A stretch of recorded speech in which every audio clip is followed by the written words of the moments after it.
So remember when I told you about the messed up hair, which represents the old crazy guy, which represents the wisdom, like Albert Einstein, for example? You see, John is the crazy one with the messed up hair, the old wise man who dresses funny. He is, according to Luke's gospel, a relation of Jesus, perhaps his cousin. He's a few months older than Jesus, and he comes out of the wilderness, we're told. He's dressed wildly in camel's hair and a leather belt around his waist. You see, he's just like the other John who wrote Revelation. He is the old crazy guy, the wise one. Now remember that I told you the very word John, or Johanna, means Jack. He is the crazy one. This is why Johnny Depp plays the character of the Jack, the jester, the funny-dressed, crazy-haired, crazy guy. So now you'll understand why Jack Nicholson plays the jester, crazy Jack, Johnny in The Shining.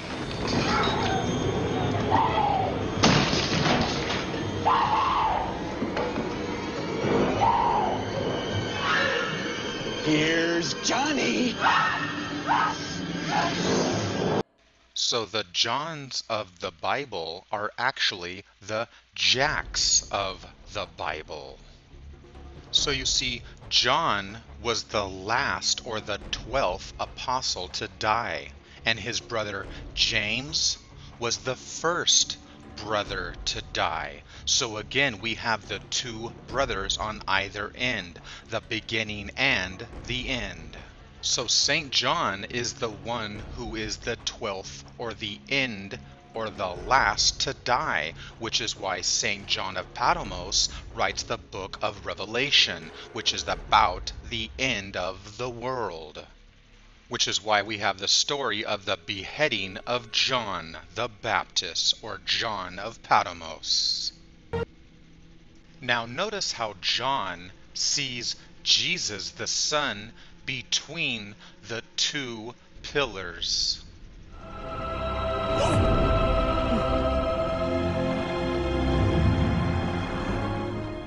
And we see the same symbolism of Jesus depicted in his sacrifice. And of course, we saw the twin pillar symbolism in the World Trade Center of 9/11, and in movies like Lord of the Rings, The Two Towers, as well as stories like Hercules and The Two Pillars. And this is why we find the three pillars in the church, as well as secret societies like the Freemasons. And of course in cults like the OTO.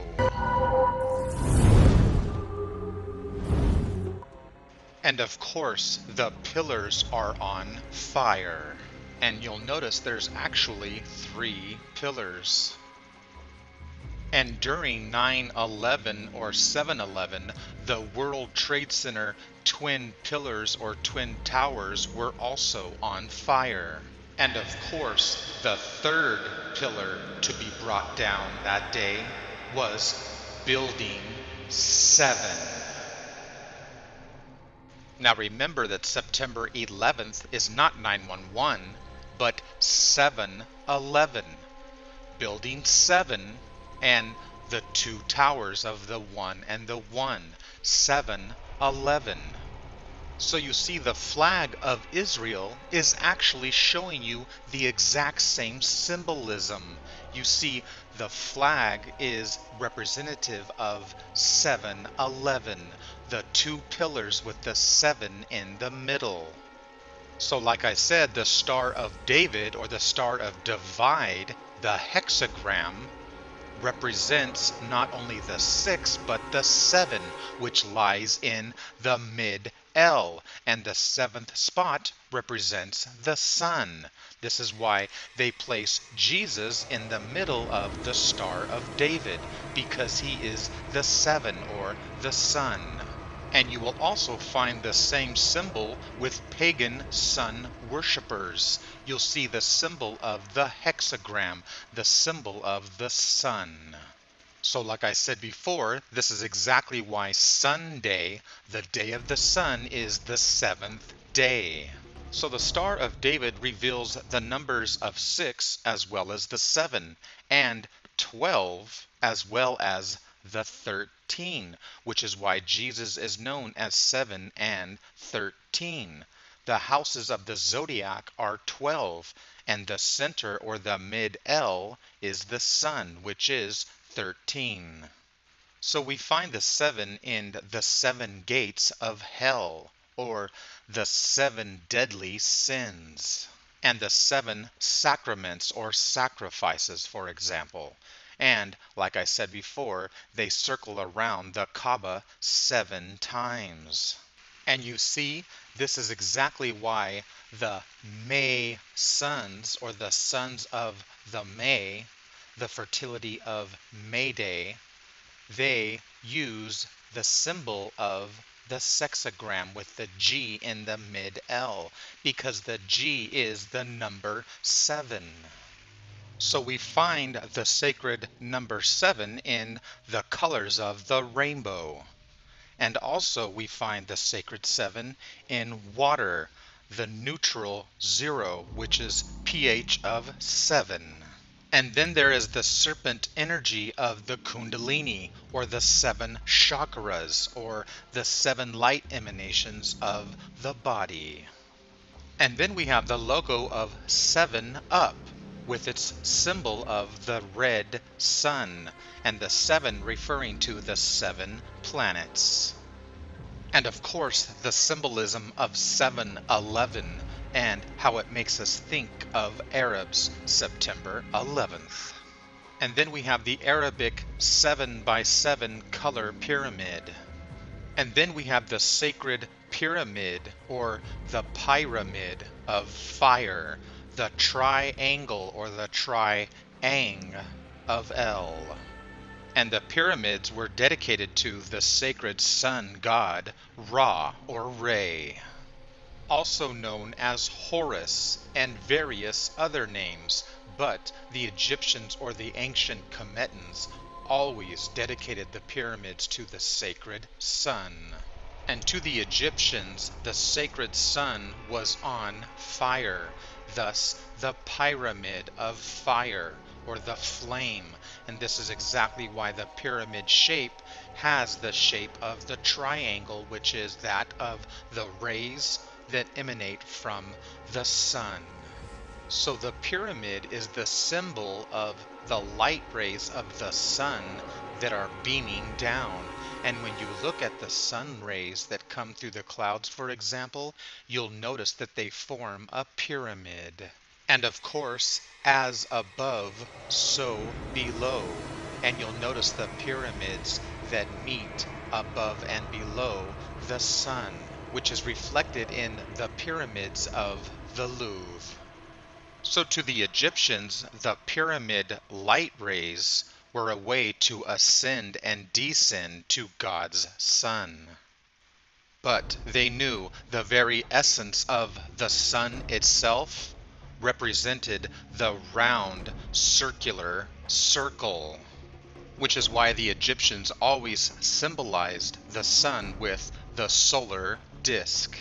So this is why they depicted the sun god Ra, or Horus, with the round solar disk atop of his head.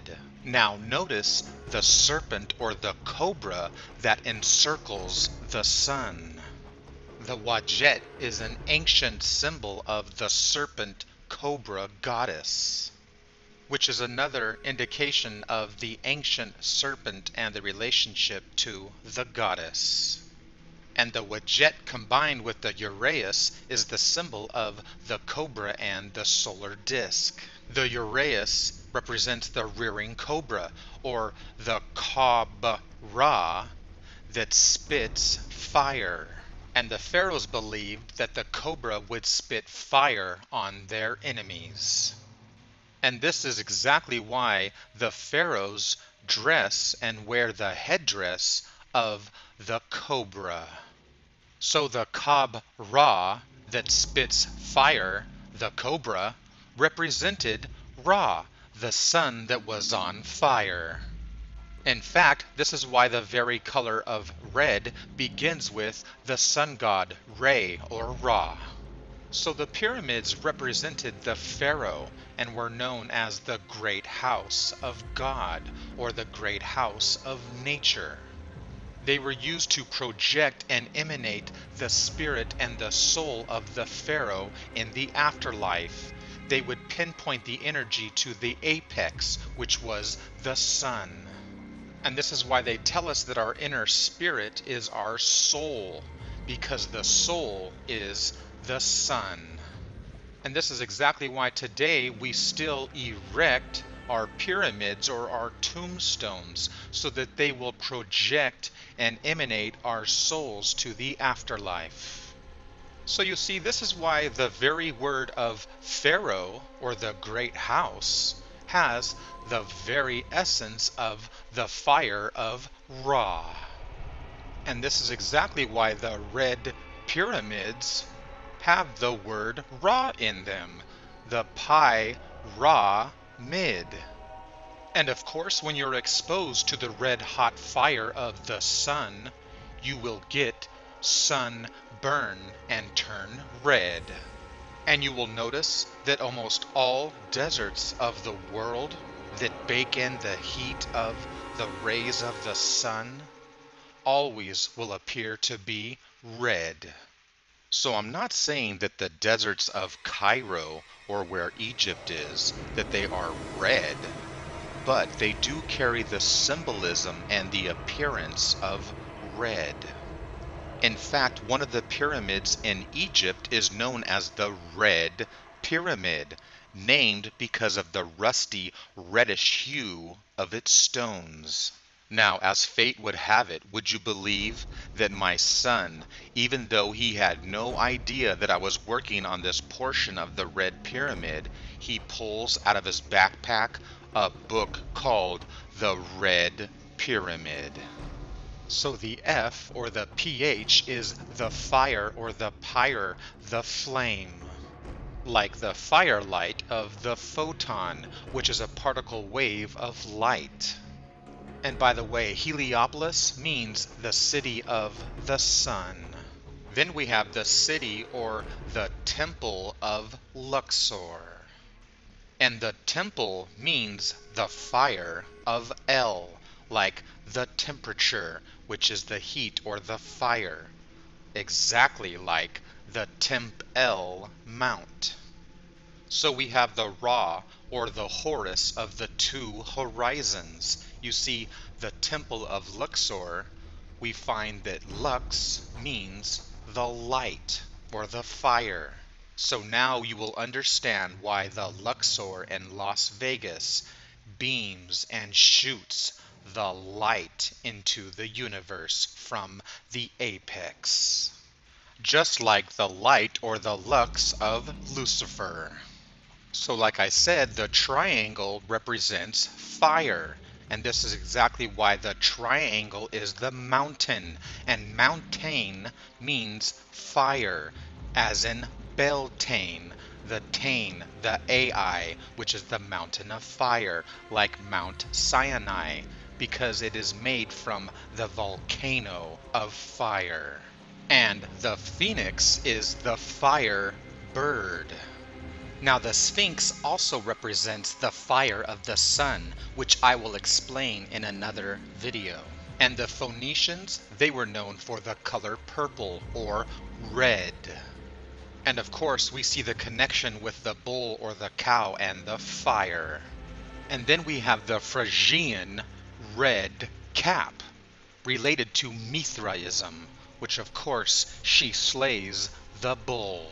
And even today we have the Shriners or the Freemasons who wear the red cap of death. So like I said, I will be making a video about the pyramids because it's too much information to include here about all of the symbolism that is included in ancient Kemet or Egypt. But I will say that the pyramids were known to be made from the 7 levels. So again, we see how the number 7 relates to the 7th day, or Sunday, which is the sun. And the Egyptian measuring device was known as the royal cubit, which of course was 7 palms. And the Sphinx was known to be a monument to the 7 glorious ones. And the Egyptians said that 7 Hathors would appear when a child was born. So the Egyptians saw that the sun would be born, die, and then be reborn again, which is why the symbolism of the sun and the serpent go hand in hand, exactly like the Ouroboros, a revolving cycle. Thus the serpent, or the cobra, the fiery eye of Ra. The serpent would shed its skin and be reborn again.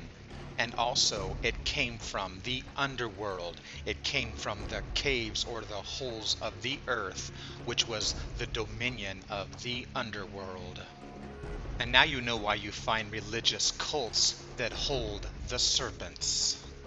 And what I find most interesting is that when the cobra serpent snake rears up, it forms the number 7.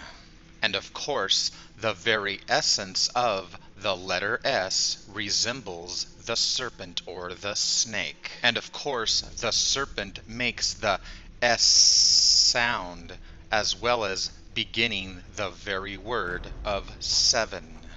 So we see the serpent S in words like snake, serpent, sun, and of course 7. And again, with the ancient Mayan culture, we also find the connection of the serpent and the sun god. And of course, they built pyramids. And these pyramids were dedicated to both the sun god and the moon god. So you see, this is the avenue of the dead, which is the pyramid of the sun and the moon. So they worshipped the serpent, the snake, or the dragon, and of course they tell us about the 7 Mayan prophecies, which of course, again, the 7 is related to the sun. So you see, this is why Mel Gibson made the film called The Apocalypto. And of course, you know apocalypto really means the apocalypse. And the apocalypto, or the apocalypse, is nothing more than the Apollo eclipse, which is the sun eclipse, the sun and the moon. The solar Luna eclipse. You see, the word eclipse comes from the word kuklos.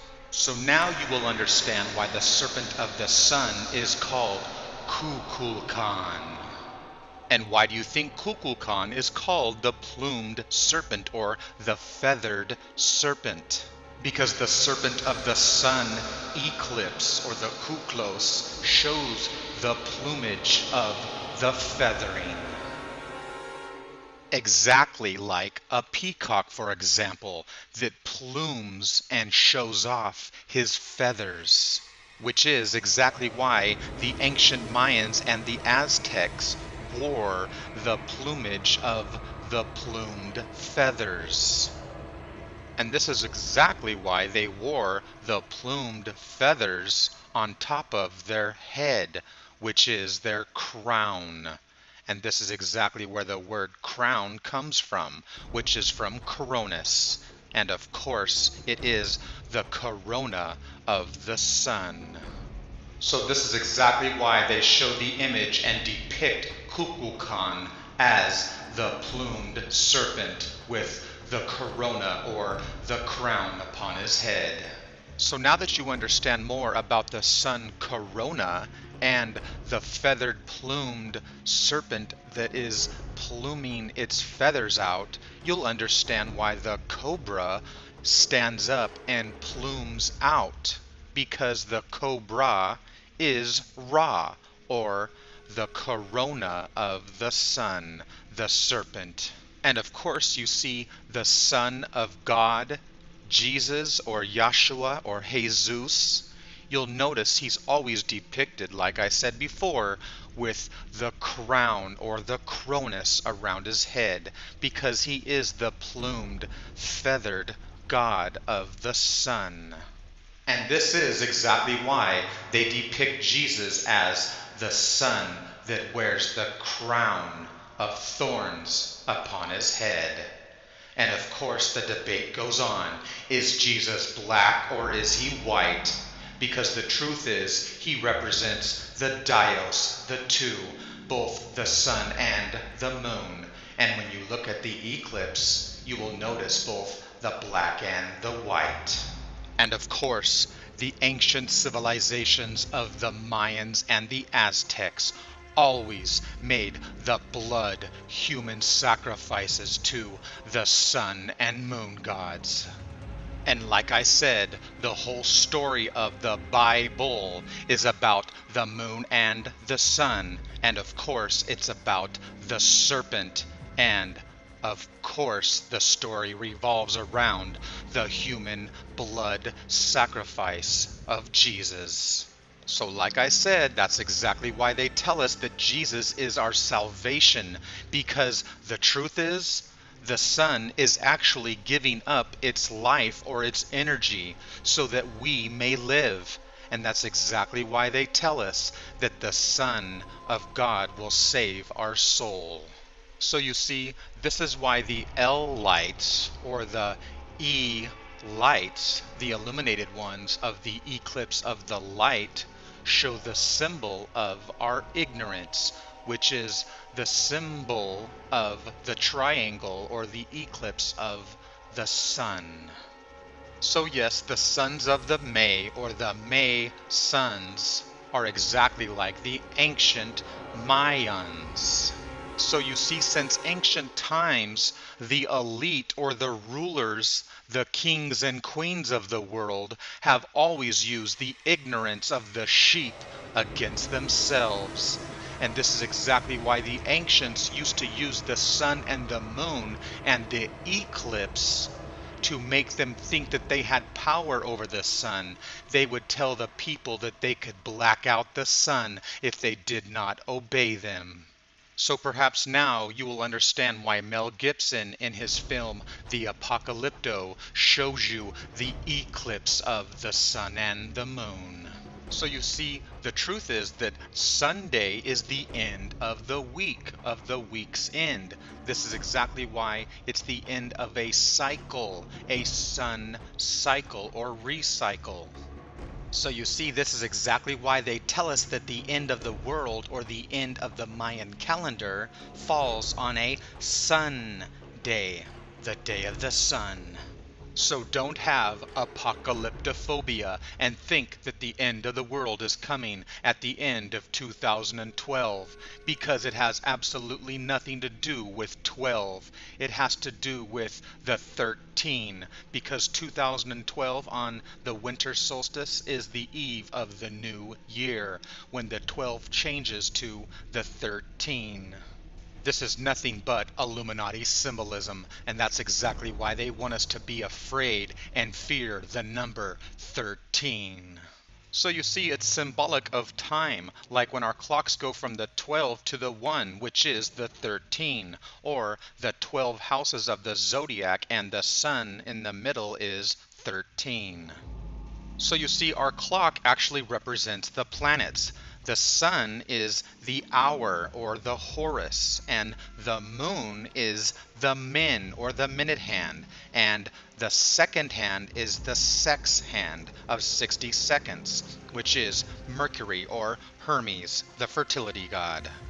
So anyway, now you know why there were 13 original colonies, because it's symbolic of the 13, which represents both the sun and the moon. And that's exactly why Jesus is the 13 who has the 12 helpers. So like I said, Jesus, the Son, represents both the 7 and the 13.